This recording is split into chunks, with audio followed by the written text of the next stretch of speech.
Math learning ক্লাসের পক্ষ থেকে সবাইকে স্বাগতম। তো আজকে ভিডিওতে আমি আলোচনা করব সপ্তম শ্রেণীর গণিত বইয়ের দ্বিতীয় অধ্যায় অনুশীলনী 2.1 নিয়ে। তো এইখানে আমি আগের ভিডিওতে অলরেডি 1 থেকে 4 পর্যন্ত ম্যাথগুলো সমাধান করে দিচ্ছি। তো আজকের ভিডিওতে আমরা 5 নম্বর থেকে শুরু করব।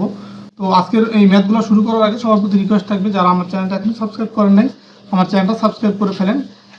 আর এইখানে শুধুমাত্র ম্যাথ রিলেটেড আলোচনা করা হয়, তো আপনাদের আশা করি যারা ম্যাথ শিখতে চান তাদের জন্য খুব উপকারে দেবে। যাই হোক, তো 5 নম্বর ম্যাথে কী দেওয়া আছে, যে 5 নম্বর ম্যাথে দেওয়া আছে যে 15 কেজি চালের দাম হচ্ছে 600 টাকা, মানে 15 কেজি চালের দাম 600 টাকা, আর 25 কেজি চালের দাম কত এটা বের করতে বলছি। এখন আমরা এই ম্যাথটা দুইভাবে করা যায়। একটা হচ্ছে যে সমানুপাত, মানে যে বর্তমান যে চ্যাপ্টারটা করতেছি এই চ্যাপ্টারের যে নিয়ম সেইভাবে একটা করা যায় সমানুপাতের মাধ্যমে, আর একটা করা যায় হচ্ছে ঐকিক নিয়মের মাধ্যমে। তো ঐকিক নিয়মের মাধ্যমে কিন্তু খুব সহজেই করা যায়, বাট এই চ্যাপ্টারটা যেহেতু সমানুপাতে, তো আমরা সমানুপাতের নিয়ম অনুযায়ী করব। তো ঐকিক নিয়মটা করলে কেমন হতো একটু দেখাচ্ছি, যাতে আপনাদের কনসেপ্টটা ক্লিয়ার হয় বা আপনাদের ওটাও জানা থাকে। তো ঐকিক নিয়মের মাধ্যমে যদি করি তখন আমরা এখানে লিখতাম যে 15 কেজি চাউলের দাম হচ্ছে 600 টাকা, 1 কেজি চাউলের দাম কত, 1 কেজি চাউলের দাম হচ্ছে কত হতো 600 ভাগ হচ্ছে 15। তাহলে এখন এইখানে আছে কি 25 কেজি, সুতরাং 25 কেজি চালের দাম কত 600 গুণ হচ্ছে 25, আর নিচে আসতে কত 15। তো এখন এটা কাটাকাটি করলেই কিন্তু তোমার এই অ্যান্সারটা পেয়ে যেতাম। এখন আমরা এইভাবে করব না, এটা হচ্ছে ঐকিক নিয়মের নিয়ম, মানে ঐকিক নিয়মের অনুসারে যদি করি তখন হচ্ছে এইভাবে করতে হতো, কিন্তু আমরা সমানুপাত করব। তো সমানুপাতের নিয়মটা আমরা দেখি যে এখানে মনে করি 25 কেজি চালের দাম ক টাকা, এটা ধরে নিতে হবে। এই যে 25 কেজি চালের দাম এটাই কিন্তু আমাকে বের করতে হবে। তো এটা বের করার জন্য যেহেতু এটা আমরা জানি না, আমরা ধরে নিলাম 25 কেজি চালের দাম হচ্ছে ক টাকা। এখন সমানুপাতের নিয়ম অনুসারে আমরা জানি যে যখন সমানুপাতটা আমরা লিখবো তখন কেজির সাথে কেজি কম্পেয়ার করবো। যেমন এখানে 25 কেজি, এই কেজির সাথে এটা হচ্ছে ধরো প্রথম রাশি, আর এইখানে আরেকটা আছে কি 25 কেজি, এটা হচ্ছে 15 কেজি, এটা 25 কেজি। তো এটা যদি হয় প্রথম রাশি, এটা হবে দ্বিতীয় রাশি, মানে কেজির সাথে কেজির তুলনা করব। আর এই 600 টাকা 15 কেজির দাম, এটা হচ্ছে তৃতীয় রাশি। আর এইখানে যে 25 কেজি চালের দাম যেটা ধরলাম ক টাকা, সেটা হচ্ছে কি চতুর্থ রাশি।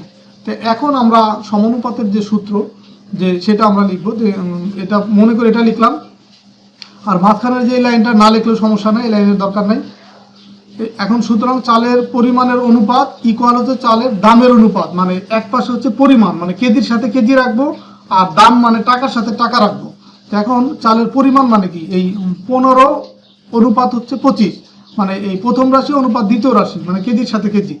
আর চালের দামের অনুপাত, দাম মানে হচ্ছে টাকা, তো এই তৃতীয় রাশি অনুপাত চতুর্থ রাশি। তো তৃতীয় রাশি ছিল কত 600, আর চতুর্থ রাশি ছিল ক টাকা, সেটা আমরা লিখলাম।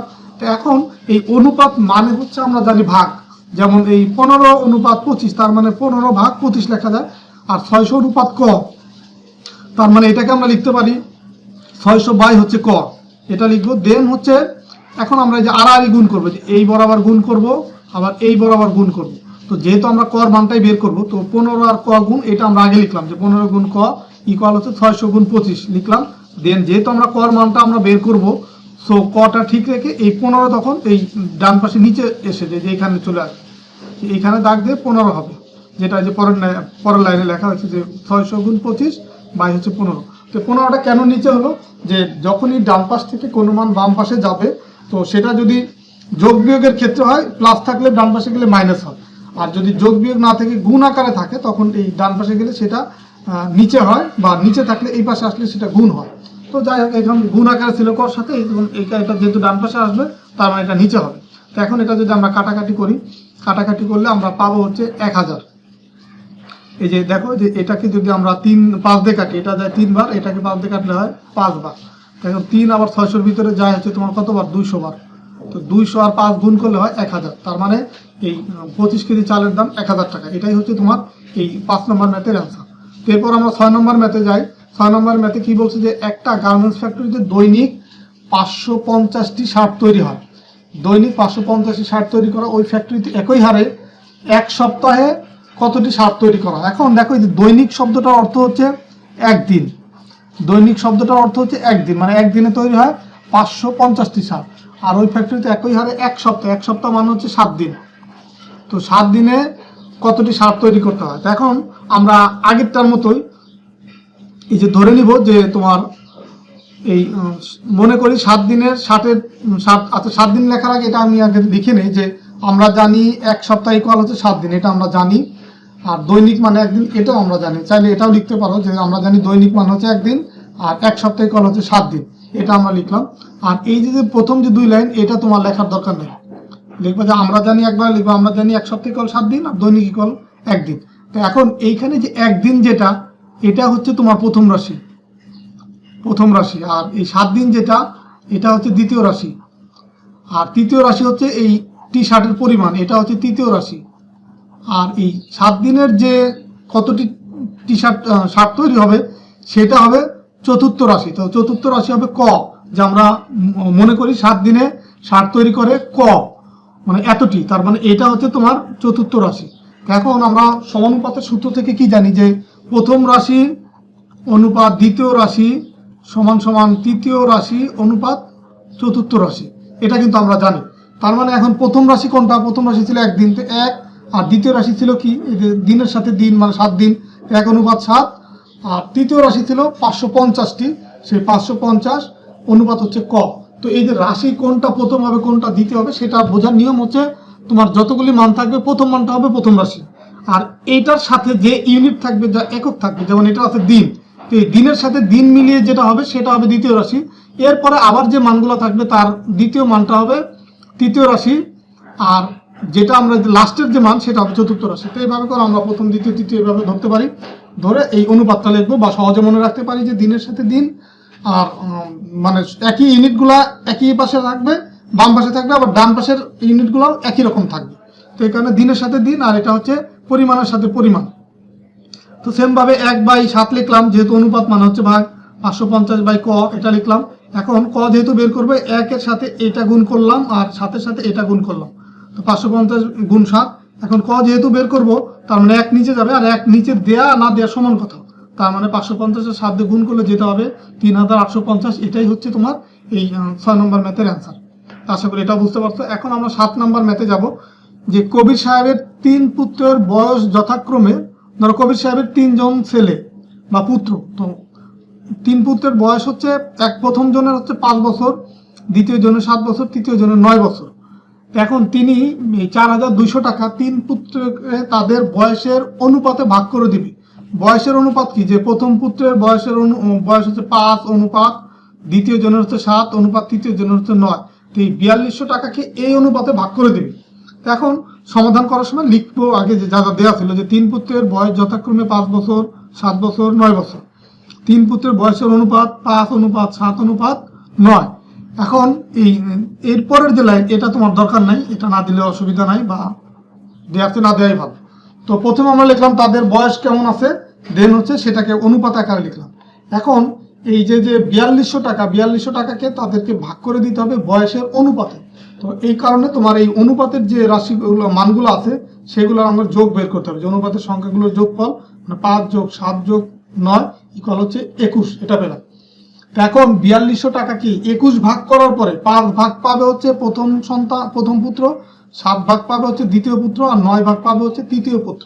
এখন এই যে 4200 টাকার মধ্যে প্রথম পুত্র পাবে কত, যে 4200 টাকা এত এর 21-এর 5 অংশ, তার মানে 4200-কে 21 দিয়ে ভাগ করলাম, যা পেলাম তাকে আবার 5 দিয়ে গুণ করলাম, মানে এইরকম লিখলেও একই জিনিস আসবে, যে 4200 গুণ হচ্ছে 4200 ভাগ হচ্ছে তোমার 21, আর এটাকে গুণ করলাম আবার 5 দিয়ে, তো এটা আর এটা কিন্তু একই আসবে। তো এইভাবে লিখতে পারি, বা এভাবে লিখলেও সুন্দর হয়, যে 4200 টাকার মধ্যে প্রথম পুত্র পাবে 4200 টাকার 5/21, বা 21-এর 5 অংশ। দেন এটা কাটাকাটি করবো, যে 21 4200-এর ভিতরে যায় হচ্ছে 200 বার, তো 200 আর 5 গুণ করলে হয় 1000 টাকা। তো দ্বিতীয় পুত্র সেম ভাবে 4200 টাকার 21-এর 7 অংশ, কারণ দ্বিতীয় পুত্রের বয়স দেখো যে 7 ছিল, 7 বছর, তৃতীয় পুত্র হচ্ছে 9 বছর, মানে টোটাল টাকাকে সব ক্ষেত্রেই তোমার এই অনুপাতগুলোর যোগফল যে 21 দিয়ে ভাগ করবো, দেন হচ্ছে প্রথম পুত্রের ক্ষেত্রে 5 দিয়ে গুণ করবো, দ্বিতীয় পুত্রের ক্ষেত্রে 7 দিয়ে গুণ করবো, তৃতীয় পুত্রের ক্ষেত্রে 9 দিয়ে গুণ করবো, এটুকুই হচ্ছে পার্থক্য। তো এখন এটাকেও সেম ভাবে যদি 21 দিয়ে আমি কাটাকাটি করি, 21 4200-এর ভিতরে যায় হচ্ছে 200 বার, তো 200 আর 7 দিয়ে গুণ করলে 1400, এটা হচ্ছে দ্বিতীয় পুত্র পাবে এই টাকা, আর তৃতীয় পুত্র পাবে এই 21, এটাও 200 বার, 200 আর 9 গুণ করলে 1800 টাকা। এখন তুমি খেয়াল করো যে এই 1800 তারপরে 1400 আর হচ্ছে 1000, এই তিনটা যোগ করলে দেখো তোমার টোটাল টাকা 4200 হয়ে যাবে। দেখো এটা দেখাই যে 1000 যোগ হচ্ছে 1400 যোগ হচ্ছে 1800। এখন যদি আমি এটা যোগ করি, দেখো এই 1800 আর 1400 কত, 1800 আর 1400 হচ্ছে 3200, 3200 আর 1000 হয় টোটাল 4200 টাকা। তার মানে এখন দেখো এই যে 4200 টাকাকে 3 পুত্রের ভিতরে আমরা যেভাবে ভাগ করে দিলাম, প্রথম পুত্র পেলো হচ্ছে 1000, দ্বিতীয় পুত্র পেলো হচ্ছে তোমার 1400, তৃতীয় পুত্র পেলো হচ্ছে 1800। তো যখনই যোগটা মিলে যাবে তখনই বুঝবা তোমার ম্যাথটা ঠিক আছে। এখন আমরা 8 নম্বর ম্যাথ করব। 8 নম্বর ম্যাথ কি আছে যে 2160 টাকা রুমি, জেসমিন ও কাকলির মধ্যে 1:2:3 অনুপাতে ভাগ করে দিলে কে কত টাকা পাবে। তো এটা কিন্তু 7 নম্বরের মতোই, যে দেয়া আছে রুমির টাকা অনুপাত জেসমিনের টাকা অনুপাত কাকলির টাকা ইকুয়াল হচ্ছে 1:2:3। এখন এই 2160 টাকাকে এই অনুপাতে ভাগ করার জন্য এই অনুপাতগুলার যে সংখ্যা আছে সেটা যোগ করতে হবে। তো যেটা যোগ করি 1 যোগ 2 যোগ 3 মানে 6 হয়। এখন তাহলে রুমি পাবে এই 2160 টাকার 6-এর 1 অংশ, যেহেতু রুমির হচ্ছে অনুপাত হচ্ছে 1।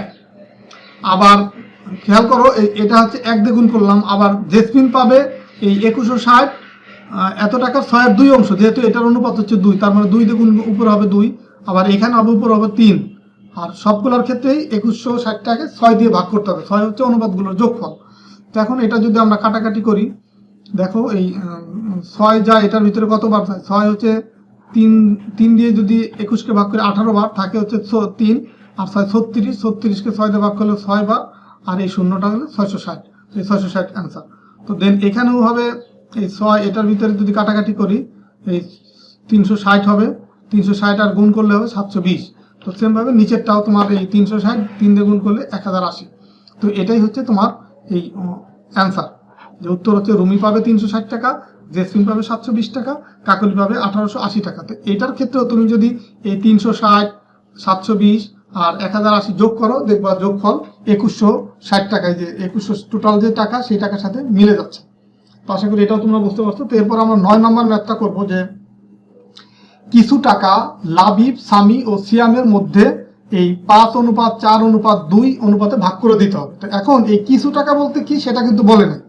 তো কিছু টাকাটা ধরো এটা হিডেন আছে। এখন তো কিছু টাকাকে এই লাবিব, সামি এবং সিয়ামের মধ্যে এই অনুপাতে ভাগ করে দিতে হবে। এখন এই লাবিব, সামি, সিয়াম যে টাকাটা পাবে তার ভিতরে আবার একজনের টাকার পরিমাণটা বলে দিচ্ছে, যে সিয়াম এই 180 টাকা পেলে লাবিব এবং সামি কত টাকা পাবে। মানে লাবিব আর সামিরটা হচ্ছে হিডেন রাখছে, এটা তারা লাবিব এবং সামি কত পাবে সেটা তোমাকে বের করতে হবে। আর এখানে বলে দিচ্ছে সামির টাকার পরিমাণ। এখন এইখানে যে অনুপাতটা আছে যে 5:4:3, এই 3 জনের অনুপাত, সেটা আমরা লিখে দেওয়া আছে লাবিবের টাকার অনুপাত হচ্ছে সামির টাকা অনুপাত হচ্ছে সিয়ামের টাকা, সেটাকে লিখে নিলাম। এখন খেয়াল করো, যেহেতু দেওয়া আছে একজনের টাকা, সেটাকে দুইজনের সাথে রেখে আমি অনুপাতটা বের করবো, যে লাবিব আর সামির অনুপাত কত হবে, লাবিব আর সিয়ামের অনুপাত কত হবে। লাবিবের অনুপাত ছিল 5, সিয়ামের ছিল 2, তার মানে লাবিব আর সিয়ামের অনুপাত হবে 5:2। আবার সামি এবং সিয়াম এই দুইজনের যদি অনুপাত বের করি, তার মানে 4:2 হবে, সেটা এখানে লিখলাম যে 4:2। আর এই দুইজনের সাথেই সিয়ামকে আমি কমন রাখলাম, কেন, যে সিয়ামেরটা দেওয়া আছে আর দুইজনেরটা বের করবো বিধায় এই দুইজনটা আমি আলাদা এই সিয়ামের সাথে রাখলাম অনুপাত হিসাবে। এখন মনে করি যে লাবিব পাবে ক টাকা আর সামি পাবে খ টাকা, এটা আমি ধরে নিলাম, বা এক্স ওয়াই তুমি ইচ্ছা মতো ধরতে পারো, এটা ধরে নিলাম। এই ক এবং খ এই মানটাই তোমাকে বের করতে হবে। তো এখন প্রশ্ন মতে এই লাবিবের টাকা অনুপাত সিয়ামের টাকা ইকুয়াল হচ্ছে, দেখো এই লাবিব আর সিয়ামের টাকার অনুপাত কত, 5:2, সেটা হচ্ছে দেয়া আছে। এখান থেকে আমরা এই অনুপাত থেকে এটা লিখতে পারি। তো এটা আমরা লিখলাম যে লাবিবের টাকা অনুপাত হচ্ছে সিয়ামের টাকা আর 5:2। এখন এই টাকাগুলো আমি বাম পাশে রাখলাম আর এই অনুপাতটা রাখলাম ডান পাশে। এখন টাকার যে অনুপাত, তো লাবিবের টাকা হচ্ছে ক টাকা, এটা হচ্ছে আমরা ধরে নিছি ক টাকা, এটা কিন্তু ধরে নিছি। আর সিয়ামের যে টাকা সেটা দেওয়া ছিল কত, 180। তো এই কারণে ক অনুপাত 180 লিখলাম, আর 5:2 এটা তো দেয়াই আছে। তো এখন অনুপাত মানে ভাগ, মানে ক বাই 180 আর 5/2 এটা লিখলাম। এখন ক যেহেতু আমরা বের করব, আমরা এটা গুণ করবো আর এটা গুণ করবো, তার মানে 2 গুণ ক আর 180 গুণ 5। এখন ক যেহেতু বের করবো, এই 2টা তাহলে চলে যাবে, এটা নিচে চলে যাবে, এই যে এইটা নিচে আসবে। তো এই নিচেই লিখছি যে এই যে এখানে আসবে, তো এটা আমরা নিচে লিখলাম। তো এখন এটাকে যদি আমরা কাটাকাটি করি, এই 180-র ভিতরে যা হচ্ছে 90 বার, তো 90 আর 5 গুণ করলে 5 চলে মানে 450, তার মানে লাবিব পাবে 450 টাকা। এটা হচ্ছে একটা আনসার। আর একটা বের করতে পারবো স্বামী কত পাবে। এখন স্বামীর যে অনুপাতটা ছিল স্বামী আর সিয়াম, সেটা এখন লিখবো যে স্বামীর টাকা অনুপাত সিয়ামের টাকা ইকুয়াল যে 4:2। এখন স্বামীর ক্ষেত্রে ধরে নিলাম খ, আর সিয়ামেরটা তো আমরা জানি ম্যাথের ভিতরে দেওয়া আছে 180, তো এই কারণে এটা লিখলাম। এখন সেম ভাবে এই খ বাই 180 4/2, দেন হচ্ছে এইটা এটা গুণ করব, এটা গুণ করব। এখন এই দুইটাকে খটা বের করব, বিদায় হচ্ছে এই 2 ডান পাশে নিচে চলে যাবে, এটা কাটাকাটি করলে 360 টাকা। তো এটাই হচ্ছে তোমার এই স্বামীর যে টাকা সেটার অ্যান্সার। তো এরপরে হচ্ছে আরেকটা ম্যাথ করবো এখান থেকে 10 নম্বর ম্যাথ। তো 10 নম্বর ম্যাথে দেখো দেওয়া আছে কি যে সবুজ, ডালিম এবং লিঙ্কন 3 ভাই, এরা তিনটা ভাই, যে সবুজ, ডালিম এবং লিঙ্কন। এখন তাদের পিতা 6300 টাকা তাদের মধ্যে ভাগ করে দিবে। মানে এই 6300 টাকাকে এই 3 পুত্রের ভিতরে ভাগ করে দিবেন। এই ক্ষেত্রে সবুজ ডালিমের এই 5-এর 3 অংশ আর ডালিম হচ্ছে লিঙ্কনের দ্বিগুণ টাকা পাবে। তাহলে প্রত্যেকের টাকার পরিমাণ বের করতে বলছে। এখন এইখানে দেখো এই ডালিম, সবুজ কত পাবে ডালিমের সাথে সেটা রিলেটেড, যে সবুজ পাবে ডালিমের এত অংশ, আবার ডালিম আবার লিঙ্কনের সাথে রিলেটেড, যে ডালিম পাবে লিঙ্কনের দ্বিগুণ।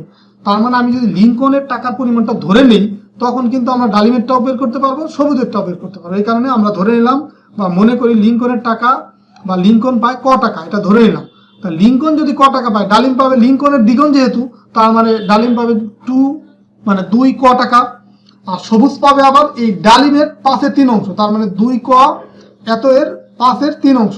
তার মানে এটা গুণ করব, এই 3 দুগুণে 6 ক আর নিচে হচ্ছে 5 এত টাকা। এখন দেখো তোমার এই লিঙ্কনের টাকাটাও পেলাম, ডালিমেরটাও পেলাম, আবার সবুজেরটাও পেলাম।